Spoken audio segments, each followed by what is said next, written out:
and from Isaiah chapter 62. For Zion's sake I will not be still, and for Jerusalem's sake I will not be quiet, till her triumph emerges like a radiance and her deliverance burns like a torch. And nations see your triumph, and all kings your glory. And you shall be called a new name that the mouth of the Lord shall fix.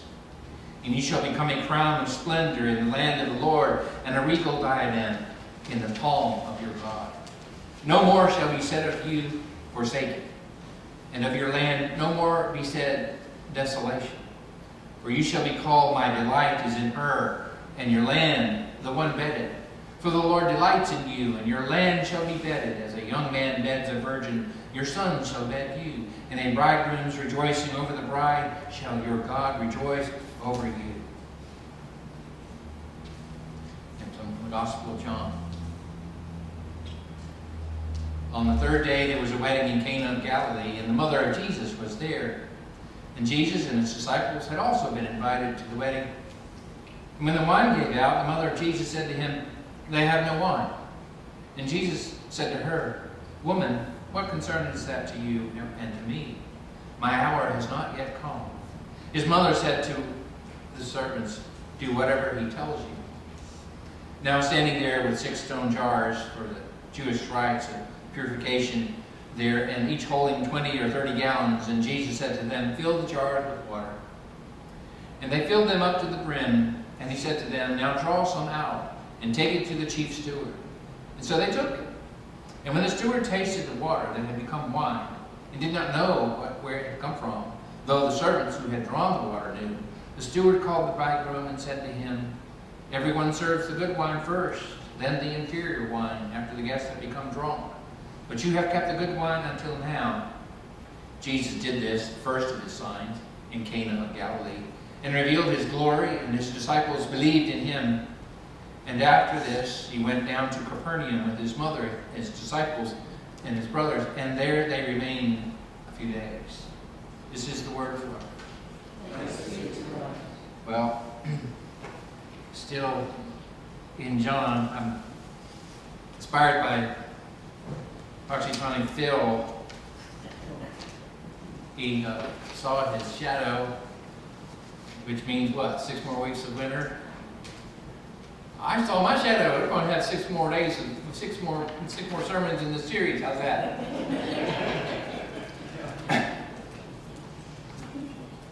And we're going to sing all 17 verses of Just As I Am, and we're going to do it around.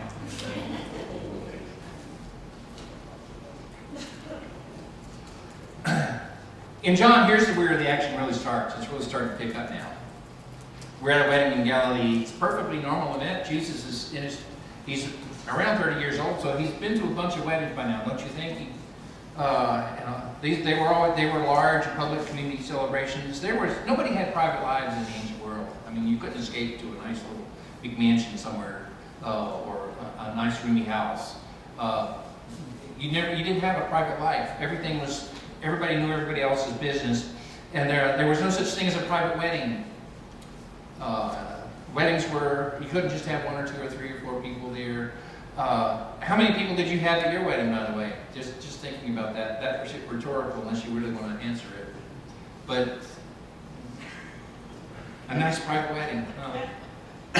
And when my parents were married, I wasn't there. My father's mother, on the white side of the family, wanted to invite 400 people to the wedding. She asked my mother, 400, can I do that? 400 people to the wedding? And of course that didn't happen because my mom's parents were footing the bill. So it wasn't going to happen. But I'm told it was a gorgeous wedding at St. Matthew's down King Street in Charleston. And a big wedding, I don't know. What's a big wedding? 100 people? Is that a big wedding? 200, 300? Maybe I have never actually really heard of 300 people wedding, but you know what? They're here. They're around. People do it. And a wedding in Israel, in the West Bank, in Jordan, anywhere in the Middle East, or even in Africa, probably over in Asia as well, speaking a Christian wedding, it's not uncommon to have 1,000 or 1,500 or even 2,000 people at a wedding. And I don't know anybody who does that kind of stuff, that kind of wedding. And I don't even, how do you even begin to think about feeding that many people? A wedding in Cana, it wasn't just a family affair. Everybody came. 2,000 people at a wedding was no surprise. It's what was done. And Jesus' family living in Nazareth, they're there. And obviously Jesus' mother seems to be involved somehow, because she knows things that nobody else knows about yet. And Jesus, he's there with his disciples. And John tells us that the wine gave out. Mary says to Jesus, they had no wine. And so obviously she knows a little bit about what's going on behind the scenes that nobody else knows about yet. And Jesus says to her, woman, what concern is that to you and to me? I mean, here we are at a wedding. That's the wrong, I wouldn't say no to a woman at a wedding, would you? I mean, and then be able to think I'm going to live and be able to live to talk about it later. I mean, I keep my head down low at a wedding. I always do. Even if I'm officiating, I'm careful. Let the women do their thing. Stay out of the way. Do what they tell you to do. I mean, that's what you do at a wedding, right, man? And to the groom, the groom, you've got only one job to do here today. It's only one thing you've got to do, and it's not to think. You're not here to think. You are here simply to you don't do anything. All you got is 2 words. That's it. Nothing else. Memorize those 2 words. Get them into your head. And all you got to do is say those 2 little words at the right time. 2 simple little words, tiny little words. That's all you're doing. That's all you're doing today. Here we are in John. John says this is the first of the signs. He's got 7 of them altogether. He doesn't call them miracles. They're not miracles in the sense that we sometimes think of miracles. That, there's some reversal of natural processes, and it's some kind of intervention with physics and all that other stuff that's going on. A reversal of those kinds of things. A sign. This is meant to be a sign of something. It's a sign that points to something else beyond itself. That's what John means by these events. If you're looking if you're driving, you're in the car, you're looking through the mirror, and you see a flashing blue light behind you, coming up from the distance, and you say, "There's a policeman behind me." Well, that's not exactly what you mean. I mean, really, what you mean is that there's a sign, that there's a blue light back there. It's a sign that says there's a policeman on the way. You're noticing this. You're noticing the sign, the light, preceding the thing itself, pointing beyond itself to the real thing. And Jesus' miracle at Cana, the first of the signs in John, and they're all pointing to the same thing: glory, and by extension, the glory that is ours as well. When they saw the sign, they saw glory. Suddenly, a mere wedding party transformed into an occasion of revelation. A moment when some were brought really close to God in a surprising way.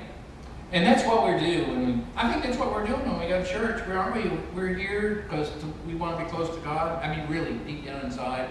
We're not here because I have to be here, because... and maybe sometimes it's that kind of motivation, but really deep down inside, that your greatest longing, you're here because you want to be close to God. And how does that happen? I mean, speaking for myself, with things inside of me, my sin, my deceit, my lies, they keep me so far from God. They get in the way. There are things about me that just get in the way, keep me from getting close to God. And even, what about you? Even my triumphs, even my successes, or my accomplishments get in the way. How can we come close to God? And Jesus is God's coming close to us. Even in the face of all of our self-designed attempts at salvation. Jesus is God's act of coming close to us. That's what's going on here. John the story speaks about Jesus as Son of God. We've already mentioned that last week, or the week before last. Jesus, God among us, he's our rightful reigning king. Jesus, the one who was anointed by God to stand for God among his people. Now, think about church, or, we're always trying to get Jesus for different purposes, we don't really want a Messiah. I mean, to be honest, most of the time we don't really want him. Sometimes we do. Sometimes, a lot of times it's just like, it's like that advertisement. I saw an advertisement once on a garage. A man with a gigantic wrench in his hand, ready to fix a car, right in the sign. And at the bottom of the sign it says, a Christian business. And Christian has become an adjective, modifying the noun, business. And Christ is judged basically on the virtue of his utility. What's in it for me? What can I get out of Jesus? His helpfulness in getting things that we want, things that we wanted even before we ever knew about Jesus. We haven't been changed one bit but now we discover Jesus, and he's the one who can give me what I want. So we're consumers, we're consuming Jesus. And this is not a messianic Jesus, this is not King Jesus. So we come to church hoping to find not bad things, like self-esteem or peace of mind or help getting through the week. And those are real things, those are real needs. But all of a sudden they become the thing that we're looking, they become, they become the main event. They become the whole purpose of being here. What can I get from Jesus? The main event is, here we are hoping that we're going to meet God. Or more to the point that we're going to be met by God. In this story, Jesus is clearly in command of the situation. What he's doing is he's stepping into the steward's shoes. I mean, the steward is in charge of everything that's going on inside this event. Everything that has to happen, everywhere the food needs to be here, the wine needs to be there. This has to happen then, and that has to happen there. He's in charge. He gives the orders. And Jesus steps into the steward's shoes. He's the one giving the orders. He's the one who gives the sign. Jesus, the Messiah, bringing us close to the glory of God, bursting in as Messiah. And this first sign, it was all provoked by this lack of wine. And the wine ran out. And we know about that, don't we? We know how that works. The wine ran out. That's what always happens, isn't it? That's what, no matter how well you plan, no matter how well you prepare, no matter how hard you work, you do everything right, and never going to be right enough, because it's never going to be enough. The wine's always going to run out. Murphy's Law 101, if there's anything that will go wrong, it will go wrong. The wine will always run out. What you do, what you have is never going to be enough. What you do is never going to be, and ever enough. We're never going to be able to save ourselves. We're never going to have enough wine. That's just a fact of life, of which we're all very much aware. The Bible, though, does anticipate that there will be a day when there is more than enough wine. The Old Testament, Zechariah, Isaiah, speak of the coming day of the Lord in Zechariah, when the plowman shall overtake the reaper, and the treader of grapes, the sower of seed, and the mountains shall drip fermented juice. Speaking of that's poetry, but speaking of prosperity, speaking of an era of great fertility from the earth, such plenty, such abundance, such extravagance. And I will restore the fortunes of my people Israel, and they shall rebuild desolate towns, and they shall dwell there, and plant vineyards, and drink their wine, and they shall make gardens, and eat their fruit. Looking to this future, the prophets speak, the day of salvation when the Lord returns to his people, and on that day a great feast with a gushing abundance of wine, and the people drink which were abandoned on that day of God's great salvation. And the wine does not run out. And there's this durable, lasting joy, the kind that happens at a wedding banquet where God's relationship to his people is as a groom to a bride. There's something about weddings, even though we're not really sure we believe in them anymore.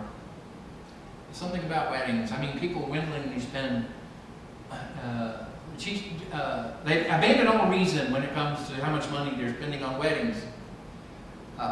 They willingly go into debt beyond measure because there's something about weddings.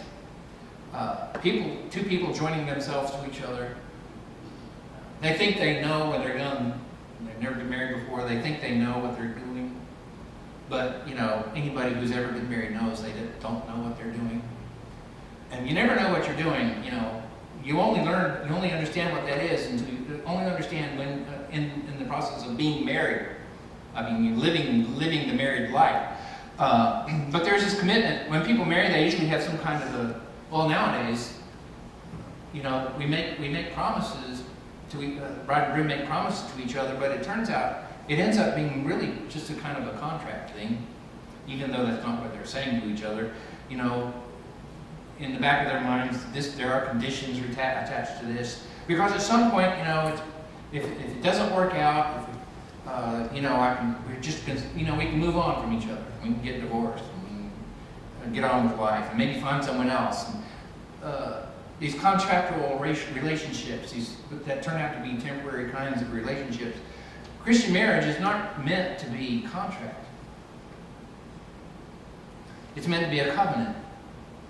Very different. And where you make promises of faithfulness and fidelity to no matter what comes. Till death do us part. And partly the reason why is because it's only that commitment, it's only that promise that makes love possible. Sometimes it's only the promise that holds you together. Sometimes it's only the promise that's keeping you in that place. But it keeps you there long enough in order for love to be made possible. A blacksmith knows when working with wrought iron that he can make it stronger and tougher by adding carbon into the iron and beating the carbon into the iron as it's being hammered under great heat. In marriage, the promises are wrought under great heat. I mean, I'll be honest, marriage isn't always easy. And combined not with carbon, but with things like mutual kindness, and this is what Christians say they're about, and respect, and vulnerability, and forgiveness, and reconciliation. Of course, it's all messy. Nobody's perfect. Life is messy. But this is the stuff that's in there in a relationship which bears the fruit of the Spirit, and it forges a strong and resilient kind of love, which is joyfully experienced and expressed between two people. Well, I'm sort of painting you a very idealistic image of marriage. Marriage is not exactly like that. It's often very messy, but still, I hope you get the point. Christian marriage is never meant to be an end in itself, but to be a signpost on the way of the relationship that Jesus Christ has with his people. So we've got this wedding in Cana. It's not the first wedding, by the way, in John. In the second chapter of John, we've already had one wedding before. I mean, nobody recognizes it, but it's there in John 1. And the Word became flesh and lived among us, and we have seen his glory, the glory as of the Father's only Son, full of grace and truth. John is describing this wedding, the signpost, and Cana, a man and a woman coming together, a sign of the coming together of two opposites being joined. In John chapter 1, of heaven and earth becoming as one, of God in union with his people. Here is Jesus, the first sign, and he wants us to see, this is why I'm here. This is what I've come to effect. Everywhere else, the wine runs out, but it doesn't run out here. Verses 3 and 4, there's this exchange between Mary and Jesus.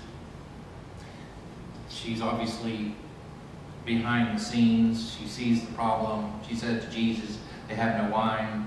Apparently, she also knows something about her son, which nobody else knows. And, well, gosh, it's like, that between a mother and a child. Mothers always know their children. She knows her son. She says to him, they have no wine. And Jesus says to her, literally, what is that to me and to you, woman? What concern? Why is that our concern? And then he says, my hour has not yet come. In John's Gospel, the hour, my hour, is very significant. The hour of his death. It is the hour of his crucifixion. That hour then comes at last in John chapter 12. We have to go all the way down in chapter 12 finally to find it again. The hour has come for the Son of Man to be glorified. But right now he says here in chapter 2, my hour has not yet come. Except that he does it. He goes on to do the thing Mary's asked him. As if maybe, to give us a glimpse of what it's all about, to show us why I'm here. To give some revelation of his glory even before the time is here. And how will he bring this time? John letting us know he's going to bring the glory. He's going to reveal the glory through his hour of death. And this is the means by which the good wine will flow in abundance. The death of the Lamb of God, who takes away the sin of the world, will be our rescue from sin's deathly hold upon us. Jesus will secure the victory over our enemies and destroy the power of its hold upon us. There are these 6 stone jars, which is all about rites of purification.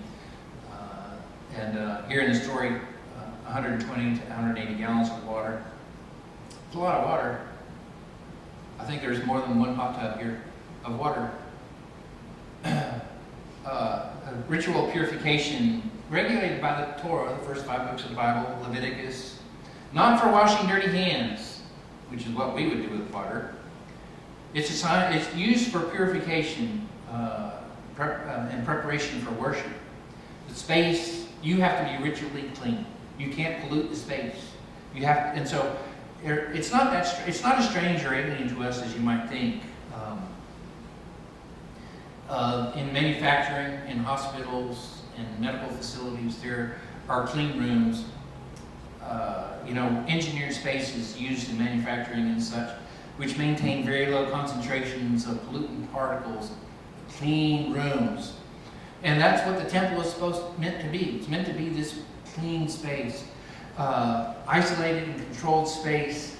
We use them all the time in manufacturing. In that world, the temple is the place. You want to approach God, you want to get close to God, but you can't get to God because you're unclean. God is holy and you are not.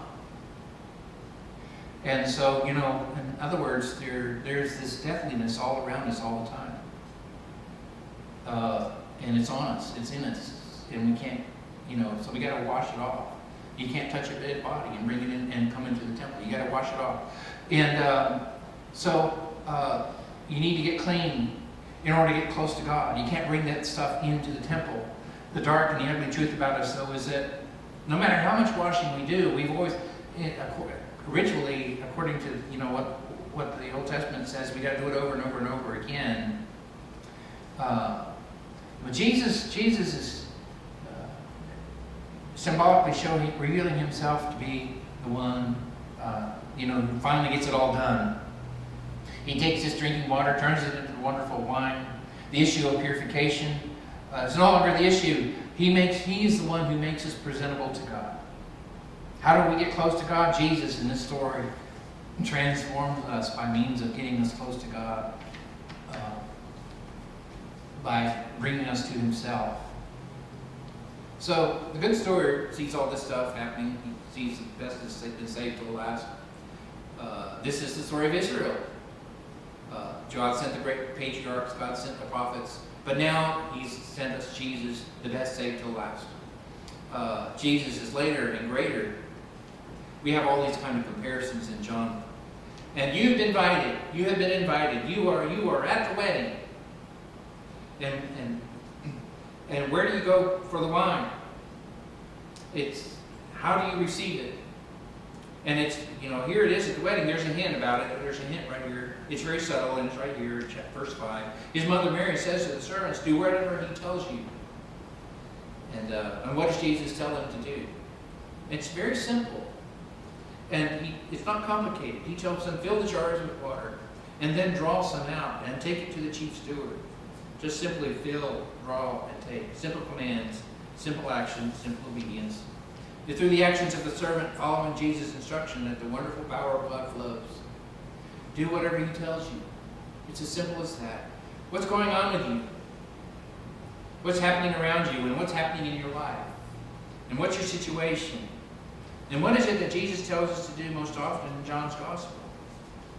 Well, if we can go take that back and send you to John chapter 6. People are asking, what must we do to perform the works of God?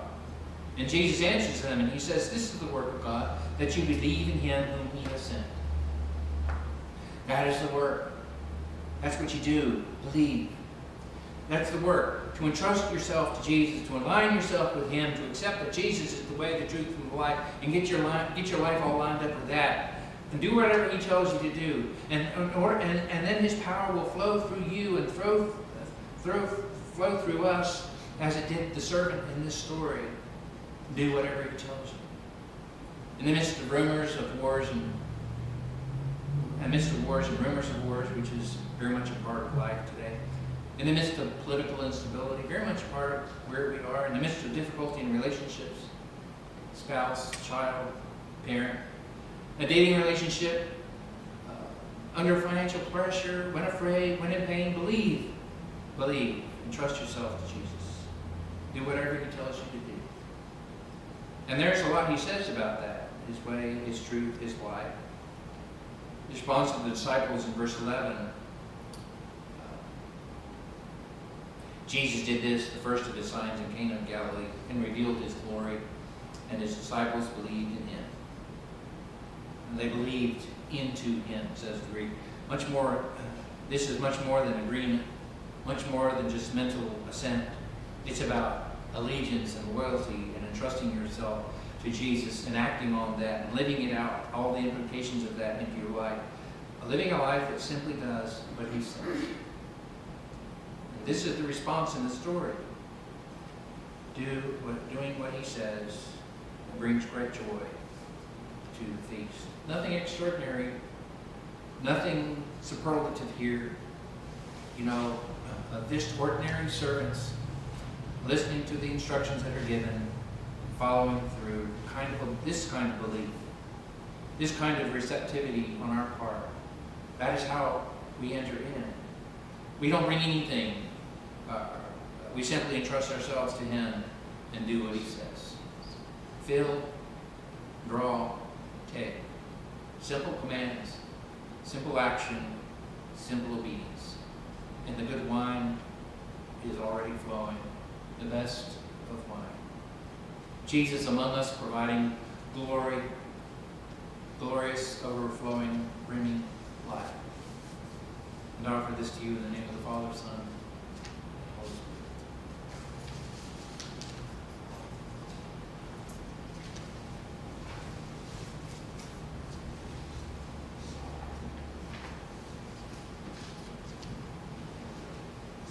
Let us pray.